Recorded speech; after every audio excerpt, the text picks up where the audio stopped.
उनके सपने सपने ही रह जाते हैं, उनके सपने सपने ही रह जाते हैं जो सपनों के नाम पर सोते हैं। उनके सपने सपने ही रह जाते हैं जो सपनों के नाम पर सोते हैं। अरे बैठे बिठाए मिलता नहीं जिंदगी में कुछ भी, बैठे बिठाए मिलता नहीं जिंदगी में कुछ भी।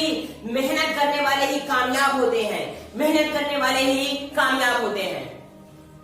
हेलो स्टूडेंट्स, स्वागत है आप सबका आपके अपने चैनल स्टडी विद गोपी गोपाल में।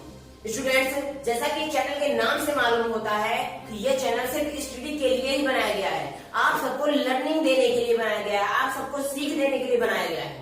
तो दोस्तों, अगर आप सब लोग इस चैनल पर नए हैं तो चैनल को सब्सक्राइब कर दीजिए और वीडियो अगर पसंद आए तो प्लीज लाइक करते चलिएगा। तो चलिए बिना समय गवाए आज हम लोग आगे बढ़ते हैं अपने सेशन की ओर। आज का हमारा सेशन है दोस्तों हाई स्कूल के बच्चों के लिए पोएट्री का सेक्शन, जिसमें पहला लेसन का नेम है द फाउंटेन। तो आज दोस्तों हम लोग इस चैप्टर में द फाउंटेन का अर्थ जानेंगे और उसका एक्सप्लेनेशन सीखेंगे। तो क्या आप सब लोग तैयार हैं सीखने के लिए? Are you ready? यस। तो चलिए स्टार्ट करते हैं। The fountain chapter is composed by James Russell Lowell. दोस्तों, ये जो द फाउंटेन नाम का चैप्टर है जिसका मतलब होता है फव्वारा।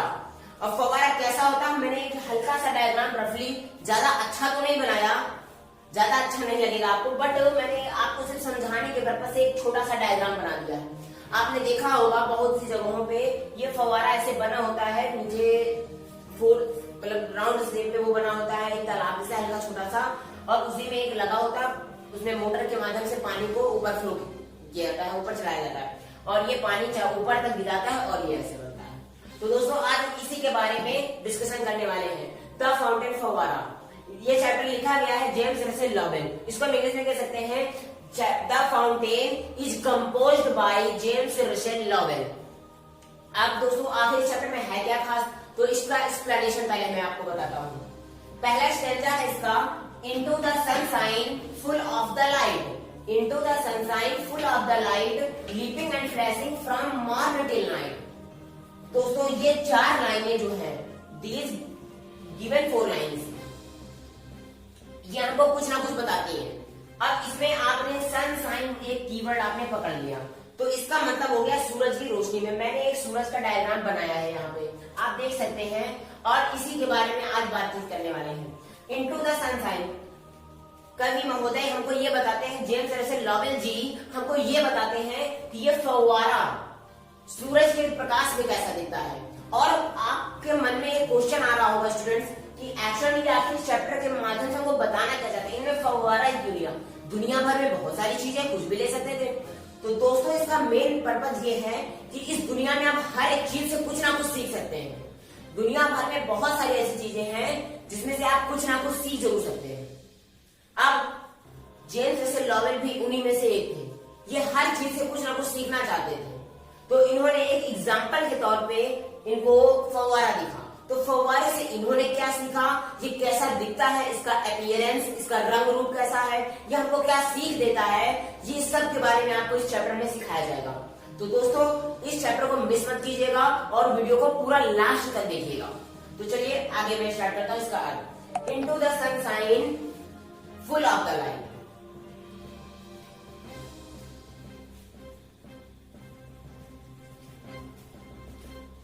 कवि कहते हैं कि सूरज के प्रकाश में, सूर्य की रोशनी में, इनटू का मतलब होता है सनशाइन का मतलब सूरज की रोशनी में, और इसकी वोकैबुलरी मैं आपको नेक्स्ट वीडियो में जरूर दे दूंगा दोस्तों। तो आप वोकैबुलरी के लिए, इसके वर्ड पावर मीनिंग के लिए परेशान मत होइए, सिर्फ आज अर्थ देखिए। इनटू द सनशाइन, सूरज की रोशनी में, फुल ऑफ द लाइट, जब सूरज की रोशनी होती है, सूरज को आप देख लीजिए, सूरज की रोशनी होती है तो पूरी दुनिया में उजाला हो जाता है या नहीं?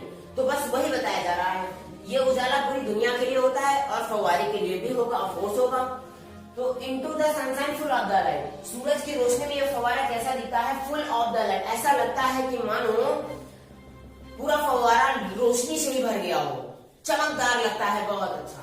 तो into the sunshine full of the light, सूरज की रोशनी में फव्वारा लाइट से परिपूर्ण लगता है, प्रकाश से भरा हुआ लगता है। Leaping and flashing from morning till night, leaping का मतलब होता है उछलते हुए और फ्लैशिंग का मतलब होता है चमकते हुए, ये उछलता हुआ लगता है और चमकता हुआ। From morn till night, from morn का मतलब होता है सुबह से। यहाँ पे दोस्तों जो मॉर्न लिखा है, मॉर्न का मतलब होता है मॉर्निंग, मॉर्निंग का शॉर्ट फॉर्म यहाँ पे ले लिया गया है मॉर्न, आईएनजी हटा दिया गया है। मॉर्न टिल नाइट का मतलब रात तक, ये सुबह से लेकर के रात तक, जब तक रात तक का मतलब यहाँ तब तक की बात हो रही है जब तक अंधेरा नहीं हो जाता, तब तक ये क्या करता रहता है, लीपिंग एंड फ्लैशिंग, उछलता लगता रहता है और चमकदार लगता है।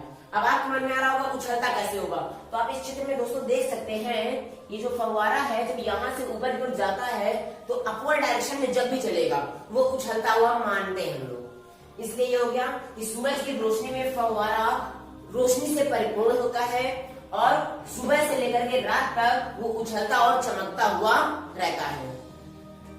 पहला स्टैंजा हो गया। सेकंड स्टैंजा में बात करते हैं, अब ये चंद्रमा की रोशनी की बात कर रहा है। इनटू द मूनलाइट, चंद्रमा की रोशनी में, चंद्रमा की रोशनी का मतलब होता है दोस्तों चांदनी में, ठीक है। इनटू द मूनलाइट, चंद्रमा की रोशनी में, चांदनी में, व्हाइटर देन स्नो, ये व्हाइटर है दोस्तों। व्हाइटर का मतलब WHIT, व्हाइट का मतलब सफेद होता है, यानी अगर आर को हटा लें तो हो जाएगा व्हाइट। व्हाइट का मतलब होता है सफेद और व्हाइटर होता है इसकी कंपेरेटिव डिग्री, मतलब सफेद से भी ज्यादा सफेद, समझ गए। एक सफेद नॉर्मल, एक उससे ज्यादा सफेद वो व्हाइटर, और जो सबसे ज्यादा सफेद होता है उसको व्हाइटेस्ट बोलते हैं। तो यहाँ पे कंपेरेटिव डिग्री लगाई गई है व्हाइटर। व्हाइटर देन स्नो, चंद्रमा की रोशनी में ये फव्वारा आप कैसा दिखता है, इसका अपीयरेंस कैसा होता है, इसका रंग रूप कैसा होता है। मूनलाइट, चंद्रमा की रोशनी में ये फव्वारा व्हाइटर देन स्नो, बर्फ से भी ज्यादा सफेद लगता है। जी हाँ, बर्फ से भी ज्यादा सफेद लगता है। Waving so flower like when the winds blow, और वेविंग माने हिलता डुलता रहता है, हिलता डुलता रहता है। सो फ्लावर लाइक, ऐसा फ्लावर लाइक मतलब फूल के जैसा, जैसे फूल एक डाली में लगा होता है और वो हिलता डुलता रहता है। कब, व्हेन द विंड्स ब्लो, जब हवा चलती है। ब्लो का मतलब चलना, विंड माने हवा। जब हवाएं चलती हैं तब वो जैसे एक फ्लावर झूलता रहता है पेड़ की डाली में, तो वैसे ही ये फव्वारा भी झूलता रहता है। तो क्या हो गया, इनटू द मूनलाइट, चंद्रमा की रोशनी में फव्वारा बर्फ से भी ज्यादा सफेद लगता है, और जब हवा चलती है, जब हवाएं चलती हैं तो यह फूल के जैसा हिलता डुलता रहता है। ओके, आप नेक्स्ट आते हैं थर्ड स्टैंजा में। Into the star light, star light का मतलब होता है दोस्तों तारों की रोशनी में, मतलब टिमटिमाहट में, तारे जब टिमटिमाते हैं तब उस रोशनी की बात हो रही है। रशिंग इन स्प्रे, रशिंग इन स्प्रे का मतलब होता है स्प्रे की भांति लगता है, ये ऐसा लगता है मानो स्प्रे किसी ने फुहार कर दी हो। रशिंग का मतलब होता है, रशिंग इन स्प्रे, स्प्रे के जैसे फुहार किया गया हो। Happy at midnight, happy by day, और यही फव्वारा उसी रात में, आधी रात में हैप्पी लगता है, आधी रात में भी वो खुश रहता है, और हैप्पी बाय डे, और दिन के समय भी वैसे ही रहता है, मतलब कहने का कांस्टेंट रहता है। चाहे सुख हो, इसको हम अपनी फिलॉसफी से बताते हैं आपको स्टूडेंट्स, जैसे इंसान को क्या होना चाहिए, चाहे सुख हो चाहे दुख में समान रहना चाहिए, सुख में दुख में समान रहना चाहिए, हार में जीत में समान रहना चाहिए, ठीक है, सक्सेस और फेलियर में भी समान रहना चाहिए। तो वैसे ही ये फव्वारे से हम ये बहुत कुछ सीख सकते हैं स्टूडेंट, कि ये क्या करता है, मिडनाइट में और डे में, आधी रात में हो चाहे दिन के समय में हो, हमेशा खुश रहता है। हैप्पी एट मिडनाइट, आधी रात में भी देखोगे तब भी खुश रहता होगा, अपना काम करता रहता है पूरे उत्साह के साथ, वैसे ही चलता रहेगा। हैप्पी बाय डे, और दिन के समय में भी वो वैसे ही खुश रहता है। फोर्थ स्टैंडा है दोस्तों आप सबका, ever in motion blithesome and cheery, ever in motion blithesome and cheery, still climbing heavenward, still climbing heavenward, never aweary, never aweary. अब ये बहुत ही अच्छा स्टैंडा है, इसमें से आपको बहुत ही अच्छा मैसेज मिलने वाला है। एवर इन मोशन, कभी कहते हैं, जेम्स मिशेल लॉवेल्स कहते हैं इस फाउंटेन के बारे में कि ये फाउंटेन जो होता है ना, एवर इन मोशन, हमेशा गति में रहता है। फव्वारे को जब चलता हुआ फव्वारा देखते हैं, ये तो कहते हैं कि हमेशा गति में रहता है, हमेशा नीचे से ऊपर, ऊपर से नीचे, नीचे से ऊपर, हमेशा ये चलता रहता है, गति में रहता है। ब्लित्सम एंड चेरी, और ये हमेशा, ब्लित्सम का मतलब होता है खुश, हैप्पी, हैप्पी एंड चेरी का मतलब आनंदित, ये हमेशा खुश और आनंदित रहता है, मतलब अपनी ही धुन में खोया रहता है, आराम से, इसको ना सुख से मतलब ना दुख से, हमेशा जो पोजीशन में वैसे ही खुश रहता है हमेशा। स्टिल क्लाइंबिंग हेवन यार्ड, और यहाँ तक कि ये ऐसा लगता है कि ये मानो आकाश की तरफ जा रहा हो। हेवन यार्ड का मतलब होता है, एक्चुअल में हेवन का मतलब होता है स्वर्ग। अब स्वर्ग की ओर क्या जाने का मतलब क्या हो गया, कि आसमान की तरफ जा रहा है। ये स्टिल क्लाइंबिंग हेवन यार्ड, क्या हमेशा आसमान की तरफ जाने की कोशिश कोशिश करता है तो आप देख सकते हैं हमेशा ऊपर जाएगा, और जितनी कैपेसिटी होती है पूरी कैपेसिटी लगा देता है, जितनी हाईएस्ट पीक तक जाना चाहता है। पीक का मतलब होता है चोटी, सबसे हाईएस्ट पीक जहां तक इसकी कैपेसिटी होती है पूरी जी जान लगा देता है और वहां तक जाता भी है। तो ये इसीलिए कहने का मतलब होगा कि आकाश तक जाता है। स्टिल क्लाइंबिंग हेवन यार्ड, आकाश तक जाता हुआ, आकाश की ओर चढ़ता हुआ ये प्रतीक होता है। नेवर अवेयरिंग, और ये क्या दोस्तों, ये कभी थकता ही नहीं है, कभी इसके अंदर थकावट देखी नहीं जाती, कभी ये थकता भी नहीं है। तो नेक्स्ट स्टैंजा में कभी कहते हैं फाउंटेन के बारे में, glad of all weathers still seeming best, glad of all weathers still seeming best, upward and downward, upward and downward, upward and downward, motion thy rest, motion thy rest। यहाँ पे student दाई का मतलब होता है योग, तुम्हारी, ठीक है। और लास्ट में आप यहाँ पे देख सकते हैं दी, इसका मतलब होता है यू। तो मैं आपको इसके बारे में डिस्कस कर देता हूँ कि कवि जेम्स रसेल लवेल्स जी जो है वो कहते हैं ग्लैड ऑफ ऑल वेदर। अब ये फव्वारा भी बड़ा अजीब है यार, क्या होता है कि ग्लैड ऑफ ऑल वेदर किसी भी मौसम में हो, ठंडी, गर्मी, बारिश, तूफान, बसंत, चाहे कोई भी मौसम क्यों ना हो दोस्तों, ये हमेशा ग्लैड रहता है, खुश रहता है, हैप्पी रहता है। फव्वारा हर मौसम में खुश रहता है। स्टिल सीमिंग बेस्ट, और खुश रहने के बावजूद स्टिल मैंने फिर भी, तब भी सीमिंग बेस्ट, सबसे अच्छा ही दिखाई देता है। आप चाहे उसको आज देखिए, चाहे कल देखिए, चाहे बारिश में देखिए, चाहे बारिश के बाद देखिए, चाहे ठंडी में देखिए, चाहे गर्मी में देखिए, कभी भी देखिए वो हमेशा बेस्ट दिखाई देता है, सबसे अच्छा दिखाई देता है।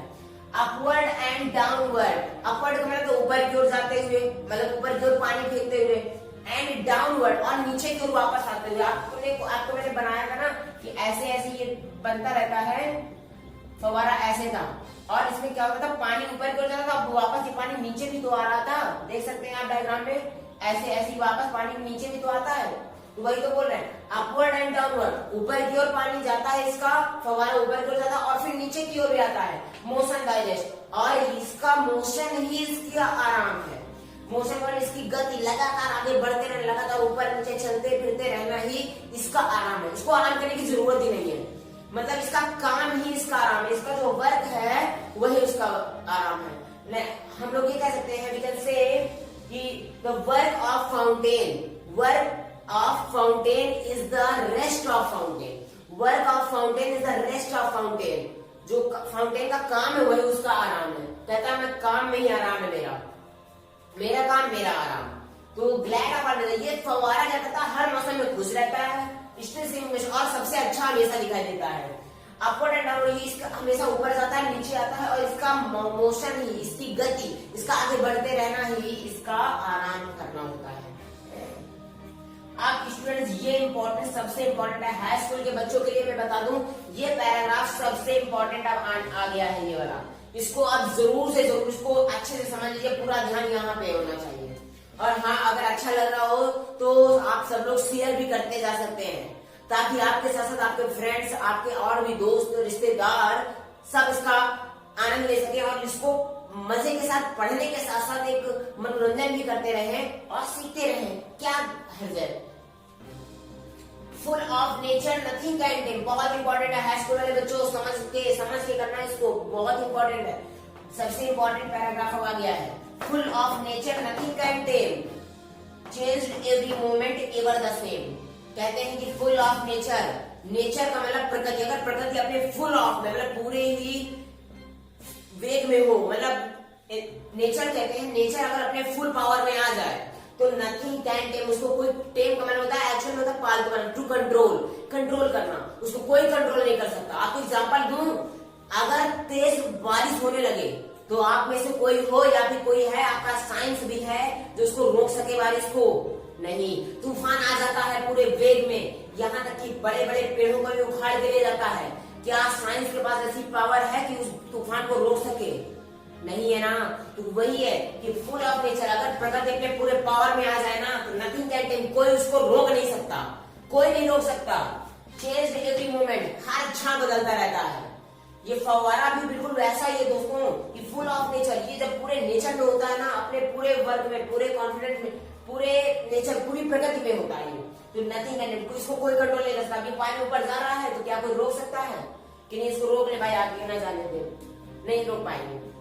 अब आप सोच रहे होंगे हम यहाँ पे ब्लॉक लगा लेंगे, तो ब्लॉक लगा लेंगे कि जहां तक वहां तक तो जाएगा, अब प्रेशर फिर भी बनाएगा ऊपर की ओर जाने की ओर, तो उसको क्या कोई अपने आप से कंट्रोल कर सकता है कि फवारा काम ही ना करे? मेरे अकॉर्डिंग काम है। कंट्रोल का मतलब होता है दोस्तों अपने अनुसार।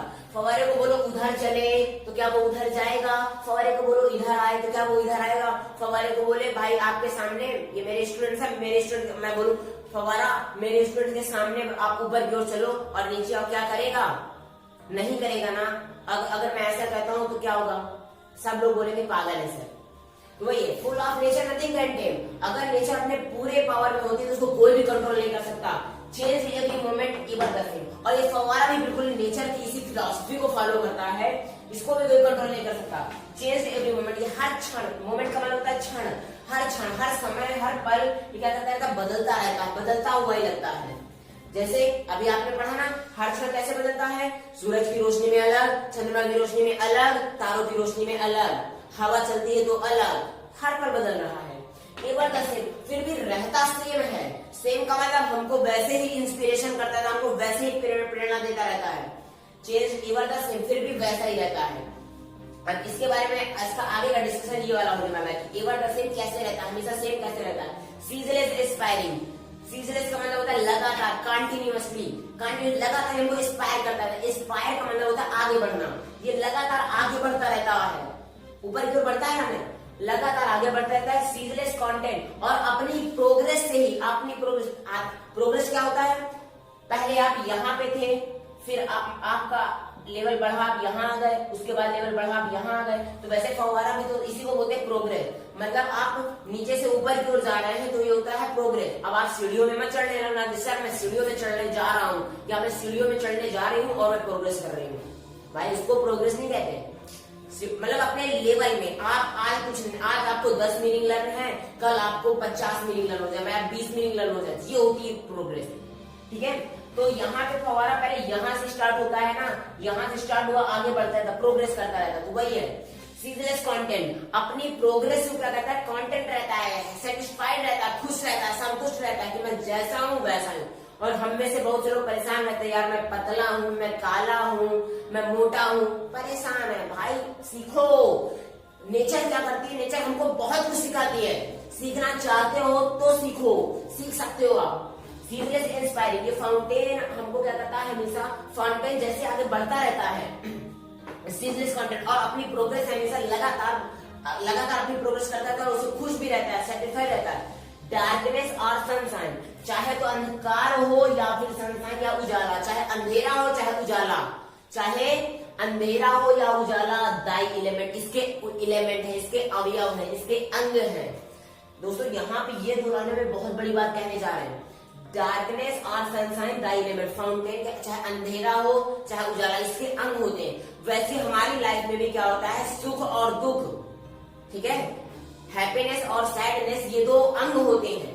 बस क्या होता है, अगर सुख आता है तो लोग उछलते कूदते रहते हैं, अरे मैं तो बहुत खुश हूँ, मैं खुश हूँ, लेकिन दुख आता है तो रोते रहते हैं। जबकि फव्वारा हमको क्या बताता है कि हमको हमेशा सेम रहना चाहिए, एवर द सेम रहो। कैसे? स्टिल में, चाहे किसी मौसम में हो, किसी भी मौसम का मतलब चाहे दुख हो सुख हो, किसी भी तरीके का हो, हमेशा सेम रहना चाहिए। डार्कनेस और एलिमेंट, इसमें बहुत बड़ी बात बता दी है, ये सुख और दुख, अंधकार और उजाला, ये तो क्या होते हैं? जैसे अंधकार और उजाला फव्वारे के एक अंग है, वैसे हमारी लाइफ के, हमारी जिंदगी के जो दो अंग है वो है सुख और दुख। घबराना नहीं चाहिए सुख और दुख से। समझ में आ गई बात? नेक्स्ट चलते हैं, अब लास्ट वाला, अब ये इंपॉर्टेंट है, पूरे चैप्टर का एसेंस जो है वो ये मिलने वाला है, ग्लोरियस फाउंटेन। अब पोएट जो है जेम्स रसेल लॉरेंस जी, ये उसी फव्वारे के पास बैठ करके फव्वारे से बोलते हैं। सुनाई नहीं देगा फव्वारे को, लेकिन मतलब उसे सीख लेना चाहते हैं कि ग्लोरियस फाउंटेन, एक गौरवशाली फव्वारे, गौरवशाली का मतलब एक जिसका एक रेपुटेशन होता है। ग्लोरियस फाउंटेन, आए गौरवपूर्ण गौरवशाली फव्वारे, लेट माई हेड बी, मेरे हृदय को भी बना दो, मेरे हृदय को भी बना दो, कर दो, मेरे हृदय को भी कर दो। कैसा कर दो? फ्रेश, ताजगी भरा। जैसे ताजगी भरा फव्वारा रहता है ना, ताजगी भरे का मतलब हमेशा पूरे उत्साह के साथ, चाहे सुबह शाम दिन रात किसी भी समय पे आप देखोगे पूरे उत्साह के साथ वैसे ही करता रहता है। तो वही कहता है कि कभी भी कहता है मेरे हृदय को भी ताजगी भर बना दो, मैं हमेशा उत्साहित रहूं। चेंजफुल, हमेशा चेंजफुल भी रहूं। चेंजफुल का मतलब जिस मौसम के अकॉर्डिंग आए वैसे मैं अपने आप को चेंज भी कर लूं। लेकिन कभी यहाँ पे कांस्टेंट भी बोल रहे हैं, कांस्टेंट का मतलब मैं रहूं वही। मान लीजिए आप जो है वो रहे, लेकिन अपने आप को ढाल सकते हैं। मान लीजिए अगर चेंजफुल का मतलब हो गया है, अब जैसे फव्वारा था, फव्वारे में क्या किया, सनलाइट में कुछ अलग अपने आप को दिखा दिया और मूनलाइट में अपना एक्सप्रेशन अलग कर लिया। वैसे ही हमको भी है, अगर सुख में है तो अपना कुछ अलग रूप दिखाएंगे, दुख में है कुछ अलग, लेकिन ये नहीं कि हमेशा, लेकिन अंदर से सेम रहेंगे, अंदर से कांस्टेंट रहेंगे कि हम ना दुख में भयभीत होंगे ना सुख में ज्यादा खुश होंगे। तो फाउंटेन से कहते हैं कि मेरे हृदय को भी फ्रेश, ताजगी भरा बना दो, चेंजफुल, बदलावपूर्ण, हाथ में परिवर्तनशील रहे, बदलावपूर्ण बना दो, कांस्टेंट, लेकिन फिर भी सेम ही रहूं मैं। अपनी जो हमारा स्वभाव है, मेरा नेचर, मैं अपने नेचर से ना बदलूं। अपवर्ड लाइक दी का मतलब होता है तुम्हारी तरह, योर बताया ना, योर अपनी तरह। फवारिश कहता है तुम अपनी तरह, फवारिश कहता है तुम अपनी तरह मुझको भी अपवर्ड, जैसे ऊपर की ओर जाते हो, प्रोग्रेसिव, अपवर्ड मतलब प्रोग्रेसिव, ऊपर की ओर जाता हुआ बना दो। जैसे फवारा ऊपर जाता है, हमेशा प्रोग्रेस करता रहता है, वैसे फवारे मुझको भी तुम ऐसा बना दो। क्या हो गया कि हे गौरवपूर्ण फवारे, मेरे हृदय को भी तुम ताजगी भरा, फ्रेश, चेंजफुल, परिवर्तनशील बना दो, कांस्टेंट लेकिन फिर भी स्थिर बना दो, अपवर्ड लाइक, प्रोग्रेसिव बना दो, मतलब प्रोग्रेसिव बनता है उन्नतिपूर्ण, कि मैं भी उन्नति करता रहूं, ऐसा बना दो। तो स्टूडेंट्स, ये रहा आज के चैप्टर द फाउंटेन का पूरा एक्सप्लेनेशन। उम्मीद करता हूँ आपको एक्सप्लेनेशन समझ में आया होगा, और अगर समझ में आया है तो एक बार फिर से मैं आपसे कहता हूँ कि अगर आप चैनल पर नए हैं तो चैनल को सब्सक्राइब कर दीजिए, वीडियो पसंद आया हो तो लाइक कीजिए, और अगर आपने बिल्कुल बहुत कुछ सीखा है तो जरूर से जरूर लाइक कीजिए, अपने दोस्तों तक भी शेयर करिए।